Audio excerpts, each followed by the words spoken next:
तो नमस्कार दोस्तों, आज हम जो है क्लास 12th के एनसीईआरटी की जो बायो का पहला चैप्टर है रिप्रोडक्शन इन ऑर्गेनिज्म, आज हम उसके बारे में यहाँ पे अध्ययन करेंगे। तो आइए हम यहाँ पे देखते हैं। पहला चीज़ कि लाइफ स्पैन क्या होता है। यहाँ पे आप ये देख सकते हैं टर्म है लाइफ स्पैन।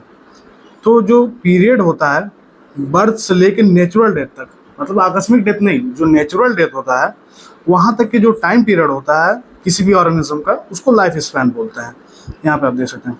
अब जैसे आप यहाँ पे देखिए कि जो मैंगो का है, ये मैंने वही इंपॉर्टेंट पॉइंट यहाँ पे हाईलाइट किया हुआ है जो कि एक ज़रूरी है। तो आप यहाँ पे देखिए कि मैंगो का जो मैंगो ट्री है उसका शॉर्टर लाइफ स्पैन है कंपेयर टू पीपल ट्री। फिर ये यहाँ पे देखिए कि कोई भी व्यक्ति इमोर्टल मतलब अजर अमर कोई भी नहीं है एक्सेप्ट सिंगल सेल्ड ऑर्गेनिज्म का रहता है। फिर अभी आप यहाँ देखेंगे कि have you wondered how vast number of plant and animal species have existed on the earth several thousand. तो मतलब ये कहने का मतलब यहाँ पे ये है कि कैसे प्लांट और एनिमल जो है इतने लंबे समयों से जीते हुए आ रहे हैं। तो कहीं ना कहीं कोई कुछ प्रोसेस होगा, कुछ तरीका होगा, तो इसलिए जो है वो प्रोसेस के थ्रू गुजरते हुए आ रहे हैं और एक कंटिन्यूटी बना हुआ है। यहाँ पे ये चीज़ दिया हुआ है। फिर आइए हम यहाँ पे देखें, यहाँ पे कुछ जो है दिया गया है कि जैसे टॉर्टाइज 100 से 150 साल जीता है, इसी तरीके से आपको ये अलग अलग, वैसे कोई इंपॉर्टेंट नहीं है। यहाँ पे रिप्रोडक्शन देखते हैं। रिप्रोडक्शन इनेबल्स करता है क्या, मतलब जो है स्पीसीज की कंटिन्यूटी हो, ऑफ स्प्रिंग, नया ऑफ स्प्रिंग आए, जनरेशन आफ्टर जनरेशन, मतलब जो स्पीसीज की कंटिन्यूटी है वो जनरेशन आफ्टर जनरेशन होती जाए, यही होता है रिप्रोडक्शन। यह एक बायोलॉजिकल प्रोसेस होता है। यहाँ पे जो है जो ऑफ स्प्रिंग है ग्रो होता है, मेच्योर होता है, और फिर जो है टर्म प्रोड्यूस, फिर जो ऑफ स्प्रिंग होता है ग्रो होने के बाद, मेच्योर होने के बाद फिर से वो एक नए ऑफ स्प्रिंग को जन्म देता है, मतलब नए बच्चे को जन्म देता है। आप ये साइकिल देख सकते हैं, बर्थ के बाद से ग्रोथ होगा, ग्रोथ के बाद से डेथ होगा, फिर बर्थ, ये साइकिल ऐसे चलती रहती है। एक लार्ज डाइवर्सिटी है बायोलॉजिकल वर्ल्ड में। ईच जो भी ऑर्गेनिज्म है वो अपना उनका एक खुद का मैकेनिज्म होता है और उसके थ्रू जो है वो इवॉल्व होते हैं। ऑर्गेनिज्म का जो हैबिटेट होता है, इंटरनल फिजियोलॉजी होता है, और भी बहुत सारे जो फैक्टर्स होते हैं वो कलेक्टिवली रिस्पॉन्सिबल होता है कि कोई भी जो ऑर्गेनिज्म है वो कैसे प्रोड्यूस करेगा। यहाँ पे आप देख सकते हैं कि मुख्य रूप से एसेक्सुअल और सेक्सुअल दो प्रकार के रिप्रोडक्शन होते हैं। तो एसेक्सुअल में आप देखेंगे कि सिंगल पेरेंट विद और without the involvement of gamete formation, मतलब गेमेट का फॉर्मेशन नहीं होता है एसेक्सुअल में। और आप सेक्सुअल में देखेंगे कि दो पेरेंट्स लगते हैं, वो भी अपोजिट सेक्स के। अच्छा, यहाँ पे इंपॉर्टेंट ध्यान देने वाली ये बात है कि जो सेक्सुअल होगा उसमें अपोजिट सेक्स के जरूर रहना चाहिए, और अपोजिट सेक्स के, और फिर इसमें fusion of male and female gamete, जो भी मेल गेमेट है और फीमेल गेमेट है, जैसे कि ह्यूमन बींग्स में आप देखेंगे तो मेल का स्पर्म होता है, फीमेल का एग होता है, ओवम होता है, तो वो फर्टिलाइज करके यहाँ पे ये चीज़ें बढ़ती हैं, तो इसको हम सेक्सुअल रिप्रोडक्शन बोलते हैं। वही चीज़ जो है यहाँ पे हाईलाइट की गई है। ठीक, यहाँ पे अमीबा का बताया गया है। अच्छा, अमीबा में बाइनरी फ्यूजन होता है, इसमें इसका न्यूक्लियस डिवाइड होता है। यहाँ पे आप देखिए, यहाँ पे न्यूक्लियस डिवाइड हो गया, फिर डिवाइड होते होते यहाँ पे जो डॉटर सेल के रूप में दो अमीबा का फॉर्मेशन हो गया, और ये बाइनरी फ्यूजन के प्रोसेस से ही गुजरते हैं। यहाँ पे आप हाइड्रा ये बडिंग, हाइड्रा में बडिंग होती है, ये आप देख सकते हैं। बडिंग इन ईस्ट में भी होती है। यहाँ पे ये आप ये देखिए। अच्छा, सेल डिवीजन, एसेक्सुअल रिप्रोडक्शन में जो कॉमन होते हैं, जो मतलब सिंगल सेट ऑर्गेनिज्म होते हैं, प्लांट्स और एनिमल होते हैं, जिनका जो बॉडी मतलब है बहुत कॉम्प्लेक्स नहीं होता है, तो उनमें रिलेटिवली मतलब सिंपल जो ऑर्गेनिज्म होते हैं उनमें एसेक्सुअल रिप्रोडक्शन होता है। यहाँ पे आप देखिए कि प्रोटिस्टा और मोनेरा में सेल डिवाइड होता है। अच्छा, यहाँ पे क्वेश्चन अक्सर बनता है मेडिकल में कि माइटोसिस, यहाँ पे जो इनका मोनेरा और प्रोटिस्टा का जो सेल डिवीजन हो रहा है वो माइटोसिस के थ्रू हो रहा है, ताकि जिसके थ्रू वो जो न्यू इंडिविजुअल को जन्म देते हैं। अच्छा, माइटोसिस में मतलब 2, यहाँ पे 2 डिवीजन होता है, और ये सेल डिवीजन आप देख सकते हैं 1 से 2 का फॉर्मेशन। यहाँ पे आप देखिए, यहाँ पे ये फिगर इंपॉर्टेंट है और इसमें क्वेश्चन बनते हैं। तो आप ये देखिए, बडिंग इन हाइड्रा, वही जो ऊपर अभी हम लोग बात कर रहे थे, gemmules in sponge, conidia of Penicillium, जो स्पोर्स ऑफ क्लेमाइडोमोनास। तो ये यहाँ पे ये चीज़ें दी हुई हैं। अच्छा, बाइनरी फिजन में सेल डिवाइड करता है इनटू टू हाफ्स। यहाँ पे अभी हम देखें ही, अमीबा केस में, पैरामीशियम में भी सेम होता है। ईस्ट में बर्ड है। अच्छा, अब बर्ड्स में इसमें क्या होता है कि बाइनरी फिजन में आप देखिए तो यहाँ पे टू हाफ मतलब जो है बराबर का डिवीजन हो रहा है, लेकिन यहाँ पे ईस्ट में जो है आप देखेंगे कि अनइक्वल डिवीजन हो रहा है। सेम वही चीज़ यहाँ पे लिखी गई है, उसी को यहाँ पे लिख दिया गया शॉर्ट फॉर्म में। अच्छा, अब यहाँ देखिए, under unfavourable condition the amoeba withdraws it's pseudopodia and secret 3 layered hard covering और सिस्ट अराउंड इट्स। पहले बात तो सीडोपोडिया क्या होता है ये आप जान लीजिए कि temporary arm like extension of the cell membrane use for movement of engulfing. ये जैसे आप देखे हुए कि अमीबा ऐसे करके मान लीजिए है, तो ये जो एक उसका लंबा वाला भाग होता है, एक आर्म होता है, वो जो है सीडोपोडिया बोलता है, इसको फॉल्स फिट भी कहते हैं। तो वही चीज़ यहाँ बताया गया है कि अनफेवरेबल कंडीशन में अमीबा क्या करता है कि अपना सीडोपोडिया हटा देता है, विड्रॉ कर लेता है, और वो सीक्रेट करता है 3 लेयर्ड हार्ड कवरिंग और सिस्ट अराउंड इट्स। इस प्रक्रिया को जो है इंसिस्टेशन कहते हैं। और जब भी फेवरेबल कंडीशन वापस आती है तो ये जो इंसिस्टेड अमीबा है वो डिवाइड होता है बाय मल्टीपल फ्यूजन के थ्रू और प्रोड्यूसर मेनी मिनट अमीबा, मतलब और छोटे छोटे अमीबा को जो है प्रोड्यूस करता है। और जो है जो स्पोर्स है उससे लिबरेट होके ये सराउंडिंग मीडियम में आ जाते हैं to grow into many amoeba. जैसे जब सीडोपोडिया ब्रेक हुआ तो उसमें से ये सारी जो भी अमीबा है वो निकल के बाहर आ गए। तो ये जो पूरा फिनोमिना है इसको हम बोलते हैं स्पोरुलेशन। इस पूरे फिनोमिना को स्पोरुलेशन बोलते हैं। एकदम ध्यान बनाए रखिए, इधर उधर ना देखिए। ऑनलाइन क्लास है तो इसका मतलब ये नहीं कि आप सो के देखेंगे या कुछ भी ऐसा। यहाँ पे प्रॉपर नोट्स बना के अच्छी तरीके से प्रोवाइड किया जा रहा है, तो आप लगातार ध्यान दीजिए। चलिए अब आप इधर देखिए, आप इधर देखिए। ये आप देखिए पोटैटो में जो है जर्मिनेटिंग आई बर्ड्स है। यहाँ पे ये जिंजर में ये क्वेश्चन बनता है कि जिंजर में कौन सा, तो मतलब एडवेंशियस रूट का जहाँ पे आएगा तो वहाँ पे जिंजर में आते हैं राइजोम ऑफ जिंजर। ठीक, राइजोम क्या होता है? तो rhizome A type of plant stem that grows horizontally underground. Horizontally मतलब इस तरीके से हॉरिजेंटली ग्रो करते हैं, वो बढ़ते जाते हैं वहाँ पे।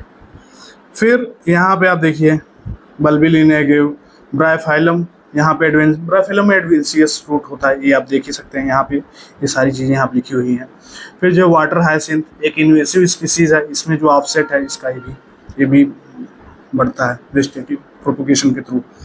Member of kingdom fungi and simple plant such as algae reproduce through special asexual reproductive structure.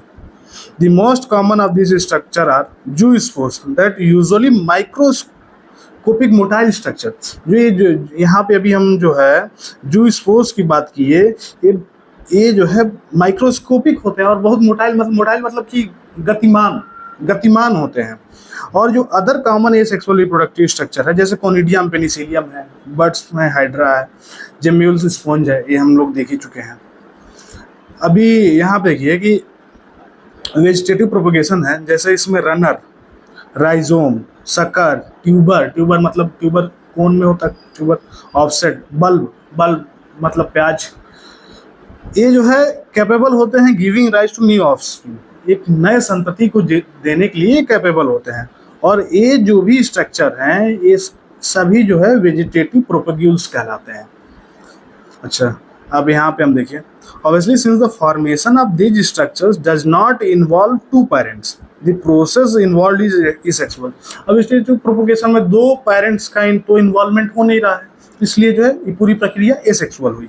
In some organism if the body break into distinct pieces fragments, तो ये जो है यहाँ पे फ्रेगमेंटेशन हो गया और जो है each fragment grows into an adult capable producing of spring. This is also mode of asexual reproduction. Fragmented is called fragmented. Fragmentation में क्या होता है कि जैसे मान लीजिए कोई जीव है, ठीक, ये देखिए अब ये मान लीजिए यहाँ टूट गया, यहाँ से कट गया, तो अब क्या है कि ये अलग हो गया, ये अलग हो गया। अब क्या है कि ये दोनों जो है एक नए ऑफ स्प्रिंग के रूप में, एक मतलब इनका पुनः से फिर से खुद का निर्माण हो जाता है एक नए संतति का। तो जहाँ से टूटते हैं वही से बन जाते हैं। सेम चीज स्पाइरोगोरा का भी एक एग्जांपल आप देख सकते हैं। अभी यहाँ पे देखिए टेरर ऑफ बंगाल किसको कहते हैं, क्वेश्चन बन सकता है। तो टेरर ऑफ बंगाल जो एक एक्वेटिक प्लांट है, वाटर हाइसिंथ, ये एक जो है इन्वेजिव वीड है अच्छा, इसको जो कि जो है स्टैंडिंग वाटर में जहाँ भी पानी रुका हुआ होता है, स्टैंडिंग वाटर वाटर मतलब पानी रुका हुआ, जहाँ भी पानी रुका होता है वहाँ पे जो है अक्सर ये उग जाते हैं। अच्छा, और ये क्या करते हैं, ये जो है drains oxygen from the water leads to the death of the fishes. जितना भी ऑक्सीजन उसमें डिसॉल्व ऑक्सीजन होता है पानी में, ये सारा जो है उसको खुद ही यूज कर लेते हैं। अच्छा, अब जब ऑक्सीजन ने खुद यूज कर लिए तो जो एक्वाटिक एनिमल्स है उसमें, उनके लिए तो ऑक्सीजन फिर बचेगा नहीं। तो इस केस में क्या होता है कि जो भी ऑर्गेनिज्म होते हैं वो मर जाते हैं। तो डेथ हो गया यहाँ पे, ठीक। अब यहाँ देखिए अच्छा, ये वाटर हाइसिंथ इंट्रोड्यूस क्यों हुआ? तो plant water hyacinth plant was introduce in India because of beautiful flowers and shape of leaf. अपने खूबसूरती के लिए इसको लाया गया था मुख्य रूप से। Since it can propagate vegetatively at phenomenal rate and spread all over the body in the short period of time। बहुत कम समय में ज़्यादा बहुत तेज गति से फैल जाते हैं, इसलिए इनसे मुक्ति पाना थोड़ा सा मुश्किल है। अच्छा, अभी आइए यहाँ पे हम देखते हैं पोटैटो ट्यूबर में पाया जाता है, राइजोम में जो है बनाना, जिंजर, ऐसा यहाँ पे। फिर जो है आप यहाँ देखिए, when you carefully try to determine the site of origin of new plantlets in the plants listed above, you will notice that invariably arise from the nodes present in the modified stem of the plants। जैसे यहाँ पे, जैसे मान लीजिए ये है plant है, अब यहाँ जो अक्सर क्या होता है कि ये जो नोड होता है मतलब गांठ होता है, यहाँ से वो प्लांट निकलता है। तो यही चीज़ यहाँ बताई गई है, nodes present in the modified stems of this plants, ठीक। When nodes come in contact with damp soil or water, मतलब मिट्टी या पानी के जब संपर्क में आते हैं तो अपना प्रोड्यूस करते हैं और जो न्यू प्लांट को जन्म देते हैं। Similarly, adventitious roots buds arise from the notches present in the margin of leaves of bryophyllum। यहाँ पे आप देख रहे हैं ब्रायोफाइलम में, ये देखिए ये नॉचेस से जो है यहाँ से इनकी जो है पत्तियां निकल रही हैं। तो वही सेम चीज़ यहाँ पे बताया गया है कि नॉचेस से जो है आता है, उनके मार्जिन से आता है। This ability is fully exploited bye Gardner's and farmers for commercial propagation of. तो जो ब्रायोफाइलम में इस तरीके का है, वेजिटेटिव प्रोपगेशन में इस तरीके की चीज़ें हैं। तो इस चीज़ को जो है कमर्शियल पर्पज के लिए फार्मर्स जो उनका यूज करते हैं, अब उनकी प्रोडक्टिविटी बढ़ाने के लिए, अपने फ़ायदे के लिए। तो ये आप देख सकते हैं। अच्छा, एसेक्सुअल को वेजिटेटिव बोलते ही हैं, as well as sexual mode of reproduction और exhibited by the higher plants. Higher plant, कुछ हायर प्लांट ऐसे हैं उनमें भी एसेक्सुअल और सेक्सुअल दोनों टाइप के रिप्रोडक्शन देखे जाते हैं। On the other hand, only sexual mode of reproduction is present in most of the animals. Most of the animals चूंकि उनकी कॉम्प्लेक्स बॉडी स्ट्रक्चर होती है, इसलिए जो है उनमें सेक्सुअल मोड ऑफ रिप्रोडक्शन देखने को मिलता है। अब आइए हम यहाँ पे सेक्सुअल रिप्रोडक्शन की बात करते हैं। Sexual reproduction involves of the male and female gametes either by the same individual और by the different individual of the opposite sex. कहने का मतलब ये है कि कुछ ऑर्गेनिज्म यूनिसेक्सुअल होते हैं, कुछ बाइसेक्सुअल होते हैं। अभी हम इसके बारे में बात करेंगे। तो जो मेल गेमेट है, फीमेल गेमेट है, तो जब वो आपस में मिलते हैं या तो सेम इंडिविजुअल्स मिले, तो सेम इंडिविजुअल्स मिलेंगे तो बाइसेक्सुअल का केस हो गया, जिसमें कि मेल और फीमेल और जो होता है वो सेम बॉडी में पाया जाता है। और यदि अलग अलग है, डिफरेंट इंडिविजुअल है, तो वो जो है यूनिसेक्सुअल का एग्जाम्पल होगा। तो अपोजिट वो मिलते हैं और ये जो गेमेट होता है, जो दोनों गेमेट मिले तो फ्यूज होकर जाइगोट का फॉर्मेशन करते हैं। और जब ये और जो है जाइगोट एक न्यू ऑर्गेनिज्म का फॉर्म करता है। It is an elaborate, complex and slow process. Sexual reproduction जो है स्लो प्रोसेस है एसेक्सुअल रिप्रोडक्शन की अपेक्षा में। Because of the fusion of male and female gametes, sexual reproduction results in offspring that are not identical to the parents। और अच्छा, अब यहाँ पे आप देखिए कि मेल और फीमेल गेमेट के फ्यूजन हो रहा है। दो अलग अलग लोग हैं, उनका जो गेमेट है उसके चलते फ्यूजन हो रहा है, जाइगोट का फॉर्मेशन हो रहा है। तो जब दो अलग अलग चीज़ें हैं तो जो ऑफस्प्रिंग पैदा होगा, जो नया बच्चा जन्म लेगा, वो अपने पेरेंट्स से आइडेंटिकल नहीं होगा पूर्ण रूप से। और यहाँ तक यदि जो दो भाई हैं या दो बहन हैं, वो भी आपस में जो है सिमिलर नहीं होंगे। यही सेम चीज़ यहाँ पे लिखी गई है। A study of diverse organism, plants, animal or fungi so that they differ so greatly in external morphology, internal structure. external morphology मतलब बाहर का, internal structure आंतरिक, और फिजियोलॉजी मतलब फिजिक वाली चीज़ें, बॉडी का ये सब। तो इस पे ये बात कर रहा है। All organisms have to reach a certain stage of growth and maturity in their life before they can reproduce asexually. Sexual reproduction के लिए किसी भी ऑर्गेनिज्म को एक सर्टेन स्टेज ऑफ ग्रोथ पे जाना हो सकता है, की आवश्यकता है। जब एक मेच्योरिटी होगी, ग्रोथ हो जाएगी उनके जीवन में, तब वो सेक्सुअली रिप्रोड्यूस कर सकते हैं। इसीलिए आप देखे होंगे कि जो ह्यूमन बींग्स हैं उनमें जो एडोलेसेंट आता है, फिर उसके बाद से धीरे धीरे प्रक्रियाएं आगे बढ़ती हैं। तो इसको जो है, जो ये पीरियड होता है, इसको जुवेनाइल फेज बोलते हैं। और इट इज, और जो यही प्लांट में जब हम बात करते हैं तो उसको वेजिटेटिव फेज कहते हैं। ठीक, this phase is variable duration in different organism. Different organism में अलग अलग इनका फेज होता है। एंड ऑफ जुवेनाइल या vegetative phase which marks the beginning of the reproductive phase can be seen easily in higher plants when they come to flower. जैसे ही juvenile या वेजिटेटिव फेज खत्म होगा, वैसे ही रिप्रोडक्टिव फेज का आरंभ होगा। यही बात यहाँ पे कही गई है।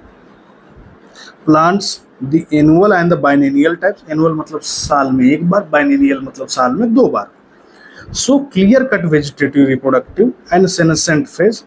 वेजिटेटिव मतलब जुवेनाइल फेज मतलब अर्ली पीरियड, रिप्रोडक्टिव मतलब जुवेनाइल के बाद में, और सेनेसेंट मतलब old age, old phase. But in perennial species, perennial मतलब जो साल भर रहो species, it is very difficult to clearly define the species, क्योंकि वो साल भर उनके में ये प्रक्रियाएं चलती रहती हैं, तो क्लियरली डिस्टिंक्शन वहाँ पे कर पाना बहुत पॉसिबल नहीं होता है। A few plants exhibit unusual flowering phenomena, some of them as bamboo species. अच्छा, अब यहाँ पे नोट करने की बात है कि जो बम्बू स्पीसीज है वो अपने पूरे जीवन काल में केवल एक बार उनसे उनमें मतलब फूल आते हैं, और वो भी जनरली 50 से 100 साल के बाद, और लार्ज नंबर में फ्रूट प्रोड्यूस करने के बाद से बम्बू जो भी ग्रास है वो मर जाते हैं। फिर वैसे ही एक और एग्जांपल है स्ट्रोबिलेंथस कुंथियाना। इसको नील कुरंजी के भी नाम से कहते हैं। नील कुरंजी इसलिए कहते हैं कि ये नीलगिरी के पहाड़ियों पाई जाती हैं, इसलिए इसको नील कुरंजी कहते हैं। तो ये जो है 12 साल में एक बार फ्लावर होता है।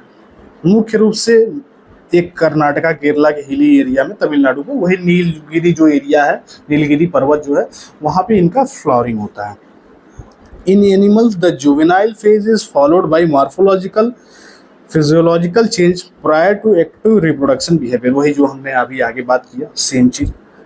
अब यहाँ पे हम देखेंगे birds living in nature lay eggs only seasonally. Bird जो है कुछ सीजनली अंडा देते हैं। However birds in captivity as in poultry farms can be lay eggs throughout the year. तो पोल्ट्री फार्म में देखें होंगे, जो पोल्ट्री फार्म में जो मुर्गियाँ होती हैं वो साल भर जो है अंडा देती रहती हैं। तो वहाँ पे आप देखेंगे कि जो अंडा दे रही हैं पोल्ट्री फार्म में, the laying egg is not related to reproduction. Reproduction के थ्रू नहीं हो रहा है, बट कि एक तरीके से कमर्शियल एक्सप्लॉयटेशन हो रहा है वहाँ पे। तो इस तरीके से वहाँ पे अंडे ज़्यादा होते हैं। The females of placental mammal exhibit cyclical change. The activities of ovary and accessory duct as well hormone during the reproductive phase. जैसे ह्यूमन बींग्स में प्लेसेंटल मेल्स का कॉन्सेप्ट है, तो वहाँ भी जो साइक्लिकल चेंज होती है वो अलग समय पे अलग अलग परफॉर्म करता है। हार्मोनल एक्टिविटी अलग अलग होती रहती है वहाँ पे। In non primate mammals like cow, sheep, rat, ये सब चीज़ें, such cyclical changes during reproduction is called oestrous cycle in non primate. अच्छा, पहले आप जो है ये जान लीजिए प्राइमेट और नॉन प्राइमेट। प्राइमेट क्या है? इनका जो large and more complex brain है प्राइमेट में, ये मुख्य रूप से विजन और स्मेल पे निर्भर करते हैं। ये जो है possess grasping hands with opposable thumbs, मतलब ग्रास्पिंग है मतलब पकड़ने के लिए। Exhibit more complex social behaviour. Human beings का सोशल बिहेवियर कॉम्प्लेक्स है। जो नॉन प्राइमेट है उसमें जो है स्मॉलर ब्रेन होता है, छोटा ब्रेन होता है। रिले मोर ऑन स्मेल पे रिलाई करते हैं ज़्यादा।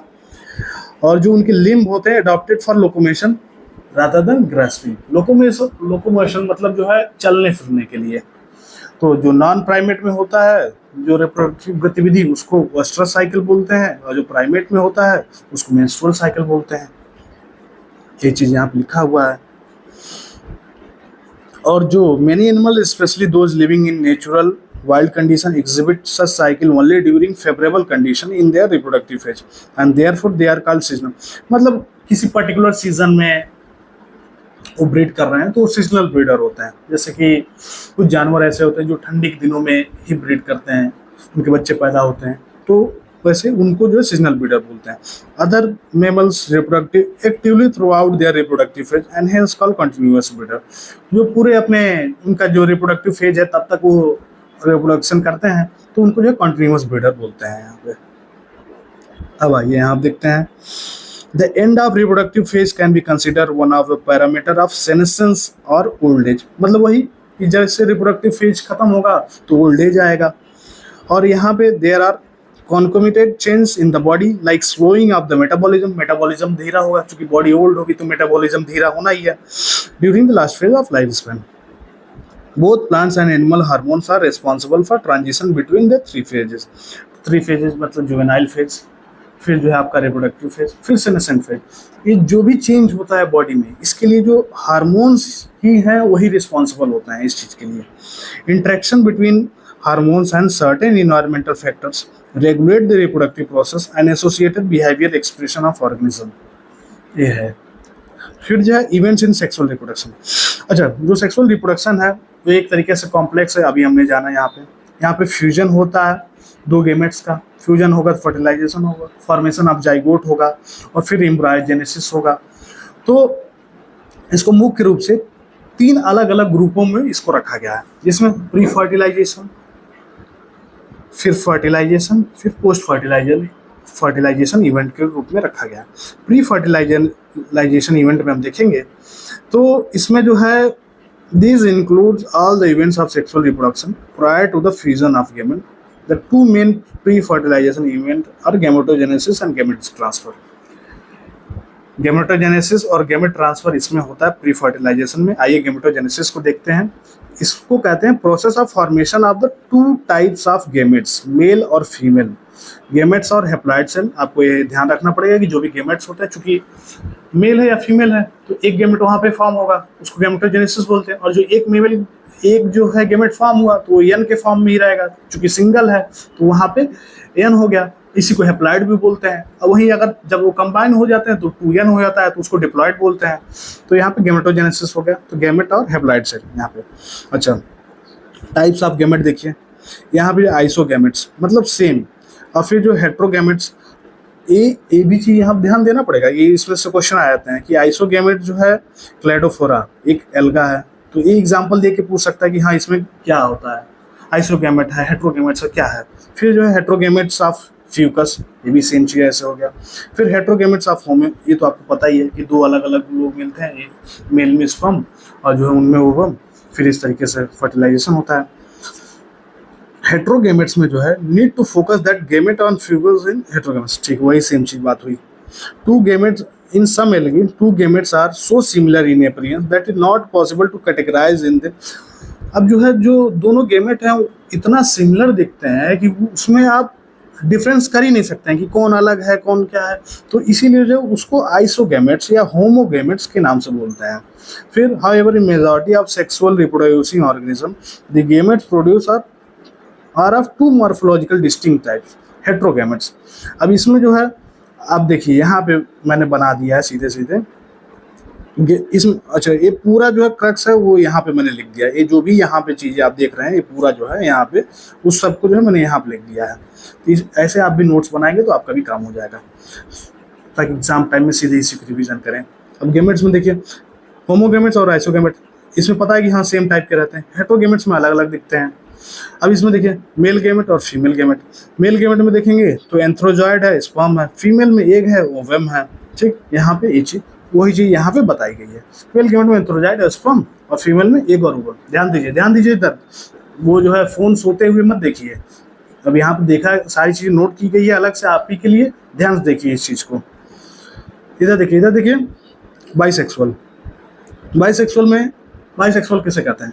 जिसके जो सेम बॉडी में या सेम प्लांट में सेम ऑर्गेनिज्म में मेल, ये मेल का साइन है और ये फीमेल का साइन है, मेल और फीमेल दोनों रिप्रोडक्टिव ऑर्गन सेम प्लांट में या सेम ऑर्गेनिज्म में पाए जाते हैं, उनको बाइसेक्सुअल बोलते हैं। इनको जो है होमोथैलिक या मोनोसियस भी बोलते हैं। इसका एग्जांपल कोकोरबिट्स और कोकोनट। ठीक तरीके से यूनिसेक्सुअल में, इसमें जो है डिफरेंट मतलब दोनों मेल और फीमेल जो है डिफरेंट ऑर्गेनिज्म में होते हैं, तो इसको हेट्रोथैलिक या डायोसियस बोलते हैं। इसका एग्जांपल पपाया या डेट पाम है। स्टेम, अच्छा ये फ्लावर में, इसको मैंने, चूंकि अभी आगे हम फ्लावर वाला चैप्टर पढ़ेंगे तो डिटेल में पढ़ेंगे, लेकिन अभी के लिए जान लीजिए कि इन फ्लावर में जो है जो स्टेमिनेट होता है उसको स्टेमेंस बोलते हैं, ये मेल होता है, और जो फीमेल होता है फीमेल उसको पिस्टिलेट या पिस्टिल बोलते हैं। ठीक, बाइसेक्सुअल एनिमल में आप देखेंगे कि अर्थवार्म, स्पॉन्ज, लीच, टैपवार्म, ये जो है बाइसेक्सुअल एनिमल के एग्जाम्पल हैं। और इनको जो है इनको मतलब बाइसेक्सुअल एनिमल को हर्माफ्रोडाइट बोलते हैं। हर्माफ्रोडाइट मतलब मेल और female reproductive organ same body में, सेम ऑर्गेनिज्म में। यूनिसेक्सुअल का एग्जांपल कॉकरोच यहाँ आप देख सकते हैं। यहाँ पे देखिए हेप्लॉइड पेरेंट का गेमेट हो तो यहाँ पे माइटोटिक डिवीजन होता है। अच्छा, हेप्लॉइड पेरेंट में जो गेमेट्स का फॉर्मेशन होता है तो गेमेट के बाद से वहाँ पे माइटोटिक डिवीजन होता है। आप जो 11th में माइटोटिक और मियोसिस डिवीजन का जो चैप्टर है उसको आप एक बार ध्यान से पढ़ लीजिएगा, क्योंकि वो सारी चीज़ें यहाँ पे रिपीट बार बार होंगी। यहाँ आप देखिए cell division during gamete formation. Gamete in all the heterogametic species are of two types, male and female, बात हम कर ही चुके हैं। गेमेट्स आर हेप्लॉइड बात कर ही चुके हैं, जिसमें यन होता है केवल। The parent plant body, from this they arise, may be either haploid or diploid. The haploid parent produces gamete by mitotic division, यहाँ पे हम देख ही चुके हैं सेम चीज। Several organisms belonging to Monera, fungi, algae and bryophyte have haploid plant body, यहाँ पे हम देखें लिखे हुए हैं, तो ऐसे आप भी नोट्स बना लें कि मतलब इनमें मोनेरा, फंगी, एल्गी, ब्रायोफाइट में हेप्लॉइड पाए जाते हैं, हेप्लॉइड उनका जो गेमेट होता है। But in organism belonging to pteridophytes, gymnosperm, angiosperm, the most of the animals including human beings, parental body is diploid. Diploid मतलब जब मेल गेमेट मिला, फीमेल गेमेट मिला, तो वहाँ पे जो है यन मिला, 2n हो गया, तो यहाँ पे डिप्लॉइड हो गया। तो वही सेम चीज जो है यहाँ पे आपको बताई गई है। ठीक, अब यहाँ पे देखिए, अब जैसे ये देखिए अर्थवर्म जो है बाइसेक्सुअल, अभी हम ऊपर देखें तो इसमें सेम ही बॉडी में यहाँ पे टेस्टिस भी है और ओवरी भी है, ये आप देख सकते हैं। ये कभी कभी एग्जाम में जो है ऐसा फिगर बन के आता है और उसमें पूछता है कि हाँ इसका नेमिंग जो है ऐसे करके आता है, तो इसको आप देख लीजिएगा यहाँ पे। फिर यहाँ पे ये देखिए PYQ रहा है यहाँ पे, तो आप यहाँ देखिए कि ओगोनियम जो है फीमेल सेक्स ऑर्गन है, और जो एंथ्रेडियम है ये जो मेल सेक्स ऑर्गन है। अब ये सेम ही प्लांट में पाए जा रहे हैं, तो इस चीज़ को आपको ध्यान रखना पड़ेगा कि ओगोनियम जो है फीमेल सेक्स ऑर्गन है, एंथ्रेडियम जो है मेल सेक्स ऑर्गन है। ठीक, फिर उसी प्रकार से यहाँ पे फीमेल थैलस को आर्कियोगोनिफोर बोलते हैं और मेल थैलस को एंथेरोडेरियोफोर बोलते हैं। इसको थोड़ा प्रोनाउंसिएशन में गलत हो सकता है, लेकिन इस चीज़ को आपको यहीं पे ध्यान में रख लेना है कि oogonium female sex organ, antheridium male sex organ, oogonium female sex organ, antheridium male sex organ. फिर इसी तरीके से फीमेल थैलस को आर्कियोगोनिफोर बोलते हैं, मेल थैलस को एंथेरोडेरियोफोर बोलते हैं। ये सेम चीज़ आपको यहाँ पे याद कर लेना, तुरंत याद कर लीजिए। यहाँ पे मियोसाइट्स डिप्लॉइड होता है, ये इस चीज़ को आपको ध्यान में रखना पड़ेगा। गेमेट्स हेप्लॉइड, अब हम इस चीज़ को समझ ही चुके हैं। मियोसाइट्स में ध्यान रखना है कि डिप्लॉइड ट्विन। अब वो मियोसिस माइटोसिस का जो 11th का चैप्टर है उसको आप पढ़ेंगे तो ये सारी चीज़ें, मियोसिस और माइटोसिस का कॉन्सेप्ट क्लियर हो जाएगा। In diploid organism specialised cell called meiocytes, gamete mother cell undergo mitosis, वही सेम चीज जो अभी हमने बात किया।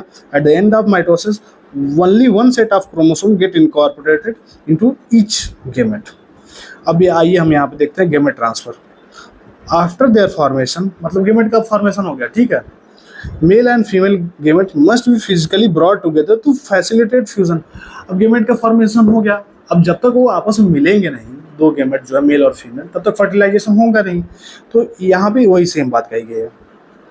इन a majority of organism male gamete is motile and female gamete is stationary. Male gamete जो मोटाइल मतलब गतिमान होता है और जो फीमेल गेमेट होता है वो स्टेशनरी मतलब रुका हुआ स्थिर होता है। कुछ एक्सेप्शन है इसमें, जैसे कि ये fungi, algae, in which the both types of gametes are motile. इसी को ध्यान में रखना है कि फंगी और एल्गी में जो है ये एक्सेप्शन में आते हैं, और इसमें जो बोथ टाइप के गेमेट हैं वो मोटाइल होते हैं। There is need of a medium through which the male gamete move. In several simple plants like algae, bryophyta and pteridophyta, water is the medium. जो मेल गैमेट है उसको move करने के लिए कुछ तो चाहिए। तो ऐसे ही जो सिंपल प्लांट है जैसे कि एल्गे है, ब्रायोफाइटा है, टेडोफाइटा है, यहाँ पे जो वाटर एक मीडियम के रूप में काम करता है, जो कि लेयर के मेल गैमेट को फीमेल गैमेट से फर्टिलाइज कराता है। ठीक, a large number of male gametes however fail to reach the female gametes. To compensate these lost male gametes during the transport, the number of male gametes produced in several। अच्छा, यहाँ भी कह रहा है कि जैसे अब वाटर से मेल गेमेट ट्रांसफर हो रहा है, तो ये भी हो सकता है कि कुछ मेल गेमेट खराब हो जाए, कुछ कहीं और बह के चला जाए। तो इसीलिए क्या होता है कि जो मेल पार्ट है वो ज़्यादा से ज़्यादा मेल गेमेट प्रोड्यूस करता है, ताकि पॉसिबिलिटी जो फर्टिलाइजेशन की पॉसिबिलिटी है वो ज़्यादा रहे, क्योंकि ज़्यादा तो डिस्ट्रॉय हो जाते हैं। तो यही सेम बात यहाँ कही गई है। अब ये देखिए, in seed plants pollen grains are the carriers of male gametes. जो सीड प्लांट होते हैं उनमें जो पॉलन ग्रेन होता है मेल गेमेट का कैरियर होता है। Ovule have the egg, pollen grains produce in anthers. अच्छा, अब ये ध्यान रख लीजिए यहाँ पे कि पॉलन ग्रेन जो है एंथर्स प्रोड्यूस होता है, और एंथर जो है मेल रिप्रोडक्टिव ऑर्गन है, और स्टिग्मा फीमेल रिप्रोडक्टिव ऑर्गन। अभी हम फ्लावर वाला चैप्टर आगे पढ़ेंगे तो इसमें देखेंगे। इन बाइसेक्सुअल सेल्फ फर्टिलाइजिंग प्लांट्स जैसे कि पीस। अब ये यहाँ ध्यान रखना है कि बाइसेक्सुअल में पी आता है, और ये भी ध्यान रखना है कि सेल्फ फर्टिलाइजिंग मतलब बाइसेक्सुअल तो सेल्फ फर्टिलाइजिंग होगा ही, तो इसलिए ध्यान रखना है कि हाँ पी एक उसका एक एग्जाम्पल है। तो transfer of pollen grain to stigma is relatively easy as anthers and stigma are located close to each other. Pollen grain soon after. अच्छा, यहाँ पे ये कह रहा है क्योंकि सेम प्लांट में है, बाइसेक्सुअल है तो मेल और फीमेल पार्ट जो है सेम प्लांट में है, तो यहाँ पे आसान होता है पॉलन ग्रेन को ट्रांसफर करना एंथर से स्टिग्मा तक, चूँकि उस क्लोजली एक पास ही में रहते हैं तो वहाँ पे ट्रांसफर करना आसान होता है। ठीक, but in cross pollinating plants including dioecious plant a specialised event called pollination facility transfer of pollen grains to the stigma. Cross pollination में जैसे अब एक, जैसे मान लीजिए कि एक अब यहाँ पे फ्लावर है, एक फ्लावर यहाँ पे है, अब यहाँ से एंथर से जो है पॉलन ग्रेन को आके अब यहाँ पे आना है इसको स्टिग्मा पे, तो ये यह एक दो अलग अलग प्लांट है, अब यहाँ से यहाँ पे आ रहा है, तो एक तरीके से क्रॉस पॉलिनेशन हुआ। तो ये थोड़ा सा डिफिकल्ट होता है कि इसमें कहीं बह गया, कहीं इधर उधर हो गया, डिस्ट्रैक्ट हो गया, तो ये सब चीज़ें तो ये सेम चीज़ यहाँ पे रखा गया। Pollen grains germinate on the stigma and the pollen tube carrying the male gamete reach the ovule and the discharge male gamete. जब पॉलन ग्रेन जो है एंथर से स्टिग्मा पे जाएगा तो ऊपर स्टिग्मा पे ऐसे लगेगा, तो स्टिग्मा पे क्या होता है कि एक पॉलन ट्यूब होता है, तो यहाँ पे स्टिग्मा पे लगा। अब ये पॉलन ग्रेन क्या है कि इस पॉलन ट्यूब के थ्रू जो है नीचे चला जाएगा वहाँ तक, और फिर जो है मेल नियर द एग के पास वो वहाँ पे चला जाएगा। ठीक, यही सेम चीज़ यहाँ बताया गया। यहाँ पे क्या है कि बाइसेक्सुअल, हाँ वही SP वाला यहाँ पे सेम चीज़ लिखा गया है। फ्यूजन ऑफ गेमेट्स को सिंगेमी बोलते हैं। ठीक, इस प्रोसेस को सिंगेमी बोलते हैं। फ्यूजन ऑफ गेमेट्स को दो गेमेट्स फ्यूज कर रहे हैं तो उसको सिंगेमी बोलते हैं उस प्रोसेस को। और इस प्रोसेस से जो है डिप्लॉयड जाइगोट का फॉर्मेशन होता है, क्योंकि जाइगोट का फॉर्मेशन होगा तो डिप्लॉयड ही होगा, क्योंकि दो एन मिले हैं यहाँ पे, तो डिप्लॉयड जाइगोट का फॉर्मेशन होता है। The term fertilisation is also often used for this process. इस प्रक्रिया को जो है पूरे प्रक्रिया को फर्टिलाइजेशन भी बोलते हैं। The term syngamy and fertilisation are frequently मतलब इंटरचेंज यूज होता है, यही चीज़ यहाँ बताई गई है।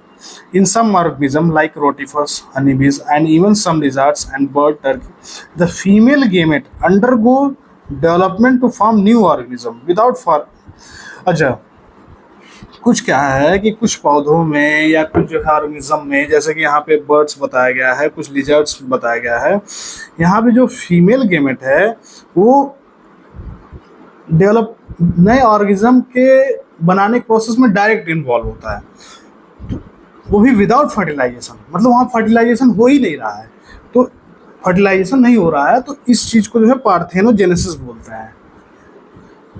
बिना फर्टिलाइजेशन के ऑर्गेनिज्म का फॉर्मेशन होना, इस प्रक्रिया को पार्थेनोजेनेसिस बोलते हैं, इसको ध्यान रखिएगा।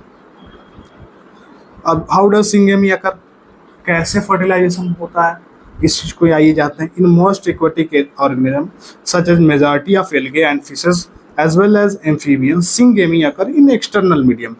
मतलब कहने का मतलब है कि यहाँ पे एक्सटर्नल फर्टिलाइजेशन होता है। एक्सटर्नल फर्टिलाइजेशन में क्या होता है कि मोस्ट एक्वेटिक ऑर्गेनिज्म में या एल्गी और फिशेस में एज वेल एज एम्फीबियंस में, ये ध्यान रखना है कि हाँ एम्फीबियंस में एक्सटर्नल फर्टिलाइजेशन होता है। तो यहाँ पे होता यह है कि organism exhibiting external fertilisation show great synchrony between the sexes and releases a large number of gametes into surrounding medium in order to enhance chances। External fertilisation क्या होता है कि मेल और फीमेल दोनों अपना गैमेट जो है बाहर प्रोड्यूस करते हैं, और वहाँ पे जो है बाहर जो है मीडियम मतलब बॉडी के बाहर, यहाँ पे बाहर कहने का मतलब है कि बॉडी के बाहर फर्टिलाइजेशन हो रहा है। जो इंटरनल फर्टिलाइजेशन होता है वो बॉडी के अंदर फर्टिलाइजेशन होता है। जैसे ह्यूमन बींग्स में जो फर्टिलाइजेशन होता है वो बॉडी के अंदर फर्टिलाइजेशन होता है, जो बेबी फॉर्मेशन होता है। लेकिन जो लिजर्ड क्या बोलते हैं, वो आप कुछ मछलियों को देखे होंगे, मेढक को देखे होंगे, उनका जो फर्टिलाइजेशन होता है वो पानी के मीडियम में होता है। तो वो एक तरीके से बॉडी के आउटसाइड द बॉडी फर्टिलाइजेशन हो रहा है। तो ये चीज़ है यहाँ पे। अच्छा, और यहाँ पे ये चीज़ लिखी हुई है कि उनमें इतनी सिंक्रोनी होती है, ऐसा टाइम पे वो करते हैं ताकि जो मतलब गेमेट का फॉर्मेशन हो जाए, जाइगोट का फॉर्मेशन हो जाए, ऐसी सिंक्रोनी होती है उनके अंदर। This happens in the bony fishes, वही एग्जांपल दिया एक्सटर्नल फर्टिलाइजेशन का कि बोनी फिश में होता है, कुछ फ्रॉग में होता है, और वो large number of offspring produce करते हैं। The major disadvantage is that offspring are extremely vulnerable to predator threatening their survival up to adulthood. External fertilisation की सबसे बड़ी दिक्कत ये है कि जैसे मान लीजिए एक्सटर्नल फर्टिलाइजेशन हुआ, अब पानी में हुआ एक्सटर्नल फर्टिलाइजेशन या कहीं बाहर हुआ, तो सबसे ज़्यादा उसको थ्रेट ये होता है कि जो है कोई बाहरी जानवर उसको खा जाए या उसको डिस्टर्ब कर दे। तो वो जब तक एडल्ट तक पहुँच, मतलब उसमें ज़्यादातर जो भी फर्टिलाइज होके बेबी जो ऑर्गेनिज्म बने रहते हैं वो अपने एडल्टहुड तक पहुँच ही नहीं पाते हैं, उसके पहले ही उनको कोई प्रेडेटर खा जाता है या मार डालता है। तो ये चीज़ एक जो है एक्सटर्नल फर्टिलाइजेशन का यह एक डिसएडवांटेज है। अब इंटरनल फर्टिलाइजेशन में देखिए, इंटरनल फर्टिलाइजेशन में ये बॉडी के अंदर होता है। Egg is form inside the female body where the fuses with male gamete, वही बात जो अभी हमने किया कि अंदर फॉर्मेशन होता है, अंदर फर्टिलाइजेशन होता है। In organism exhibiting internal fertilisation male gamete is motile and has to reach egg in order to fuse with it. Male gamete जो है इंटरनल फर्टिलाइजेशन में मेल गैमेट मोटाइल होता है ताकि जो है जैसे अगर हम ह्यूमन बीइंग के केस में देखें तो जो फैलोपियन ट्यूब होता है उसमें स्पर्म उसमें जाता है और मोटाइल होता है, और उसमें एक रेस रहती है कि सबसे जाते जाके पहले जो है जाके कौन फर्टिलाइज होता है, कौन जाके एग जो एग से जो है अटैच होता है। तो वही सेम चीज़ यहाँ पर लिखी गई है। In seed plants however the non motile male gametes are carried female game pollen, वही जो पॉलन ट्यूब वाली बात बताई हम। अब पोस्ट फर्टिलाइजेशन इवेंट को आइए देख लेते हैं।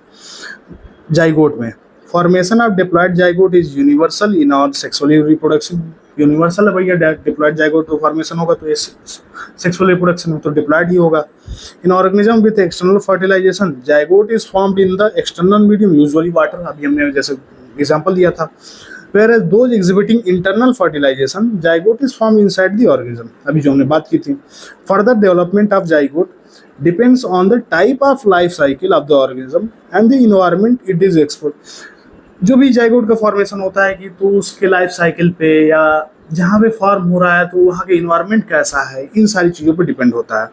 इन organism belonging to fungi and algae zygote develops a thick wall that are resistant to desiccation and damage, मतलब जो एक थिक वॉल फॉर्म कर देते हैं जिससे कि उनका डैमेज ना हो। ठीक, फंगी और एल्गी केस में बताया जा रहा है, देखिए यहाँ पे फंगी और एल्गी केस में बताया जा रहा है it undergoes a period of rest before the germination.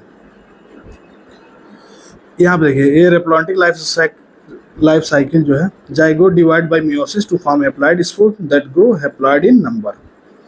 Zygote is a vital link that ensure continuity of species between organism of one generation and the next. जब तक जाइगोट का formation नहीं होगा तब तक जो है आगे आगे जो है ऑफ स्प्रिंग आएंगे नहीं, तो एक कंटिन्यूएशन होगा नहीं। इसलिए यही चीज़ यहाँ बताई जा रही है कि जाइगोट जो है एक इम्पॉर्टेंट लिंक है स्पीसीज की कंटिन्यूटी के लिए।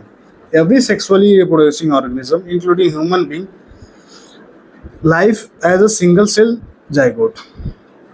एम्ब्रायोजेनेसिस में देखते हैं, embryogenesis refer the process of development of embryo from the zygote. Zygote से एम्ब्रायो के फॉर्मेशन को, एम्ब्रायो मतलब जो एक बच्चे का पूर्व रूप होता है, एम्ब्रायो बच्चा, तो जो जाइगोट से एम्ब्रायो का फॉर्मेशन है उसको एम्ब्रायोजेनेसिस बोलते हैं। During embryogenesis zygote undergo cell division, mitosis and cell differentiation. अब यहाँ पे यही ध्यान देना है कि जब जाइगोट यहाँ पे जा रहा है सेल डिवीजन में तो माइटोसिस कर रहा है, यहाँ पे ये बात ध्यान देने वाली है। इसमें जा रहा है, इधर ध्यान दीजिए इधर माइटोसिस में जा रहा है। ये चीज़ यहाँ पे नोट करने वाली बात है कि जब जाइगोट सेल डिवीजन में जा रहा है तो माइटोसिस में जा रहा है। अब यहाँ देखिए सेल डिवीजन क्या है, सेल डिवीजन का मुख्य काम क्या आता है कि जो नंबर ऑफ सेल है उनको इंक्रीज करना, और जो सेल डिफरेंशिएशन है उसका मुख्य रूप होता है कि undergo certain modification to form specialised tissue and organ to form an organism. Organism में कुछ मॉडिफिकेशन करना, नए ऑर्गन्स को फॉर्म करना, नए टिश्यू को फॉर्म करना, ये काम जो सेल डिफरेंशिएशन में होता है।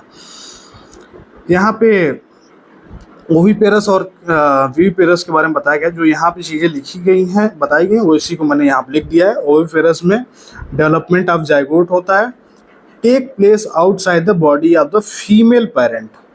जो फीमेल पेरेंट होती है, जैसे ह्यूमन बीइंग में फीमेल पेरेंट के अंदर जाइगोट का फॉर्मेशन होता है, बच्चे का फॉर्मेशन होता है उसे। तो यहाँ पे ओविपेरस में क्या होता है कि zygote development takes place outside the body of female parent. Example के तौर पे रेप्टाइल्स, बर्ड्स, ये जो है अंडे देते हैं दोनों लोग, ये ध्यान में रखना है। विविपोरस में क्या करना है, क्या देखना है कि zygote develops into young one inside the body of the female organism. जैसे मेमल्स में, मेमल्स के केस में अंदर फॉर्मेशन होता है। अब वही सेम चीज जो है यहाँ पे लिखी गई है कि ओविपेरस और विविपेरस के। अच्छा, ओविपेरस में बात यह है कि ये लोग जो है बाहर फर्टिलाइज बाहर एग देते हैं, तो ये लोग जो है अपने एग पे एक हार्ड कैल्सरस सेल का फॉर्मेशन करते हैं, जो कि विपरीत परिस्थितियों में, विपरीत इन्वायरमेंट में उनको सेफ बनाए और एक इंक्यूबेशन पीरियड होने के बाद से उसमें से जो न्यू ऑफ स्प्रिंग है वो निकल के आए। After attaining a certain stage of growth, young ones are delivered out of the body of the female organism. Because of proper embryonic care and protection, the chances of survival of young ones is greater in the viviparous organism. वही same बात कि viviparous organism में क्या हो रहा है कि जो फर्टिलाइजेशन हो रहा है, जो जाइगोट का फॉर्मेशन हो रहा है, वो फीमेल बॉडी के अंदर हो रहा है। तो इसलिए यहाँ पे सर्वाइवल का चांस ज़्यादा है, क्योंकि यहाँ पे केयर ज़्यादा है, बच्चे को प्रोटेक्शन ज़्यादा है यहाँ पे, तो इसलिए यहाँ पे सर्वाइवल के चांस भी ज़्यादा है। अभी ये जो है फ्लावरिंग प्लांट के बारे में अभी हम आगे इस चैप्टर में पढ़ेंगे, तो वही सेम चीज़ जो है यहाँ पे ये बताया गया है कि जाइगोट से एम्ब्रियो का फॉर्मेशन होता है। वही सेम चीज़ यहाँ पे लिखी गई है, जाइगोट से एम्ब्रियो का फॉर्मेशन होता है, ओव्यूल से सीड का फॉर्मेशन होता है, ओवरी से फ्रूट का फॉर्मेशन होता है। इसमें थिक वाल होता है जिसको पेरिकार्प बोलते हैं। यहाँ पे देखिए पेरिकार्प बोलते हैं थिक वाल। मतलब फिर से एक बार ध्यान दीजिए, जाइगोट से एम्ब्रियो का फॉर्मेशन हुआ, ओव्यूल से सीड का फॉर्मेशन हुआ, ओवरी से फ्रूट का फॉर्मेशन हुआ जो कि थिक वाल और पेरिकार्प हो गया वहाँ पे। और जो प्लांट्स मतलब जो फ्लावर है प्लांट का, इनका जो है रिप्रोडक्शन अभी हम आगे वाले चैप्टर में, नेक्स्ट चैप्टर में पढ़ेंगे। तो अभी के लिए इतना ही, और आप बताइए कि ये वीडियो आपको कैसा लगा, कितना आपको समझ में आया और इसमें क्या इम्प्रूवमेंट हो सकती थी, आपको अच्छे तरीके से समझ में आया कि नहीं आया। और आप लोग भी जैसे जो भी यहाँ पर लिखा हुआ है उसको क्रक्स बना के इधर साइड में नोट्स के फॉर्म में लिख देंगे, तो बार बार इसको पूरा पढ़ना नहीं पड़ेगा। यहाँ पे आप पढ़ के आपका काम हो जाएगा, यहाँ पे सीधे सीधे एग्जाम टाइम में सीधे सीधे। इसी के साथ आप सभी का बहुत बहुत धन्यवाद। जो भी फीडबैक होगा आप बताइएगा, कितना समझ में आया आपको कमेंट करके बताइएगा। Thank you so much.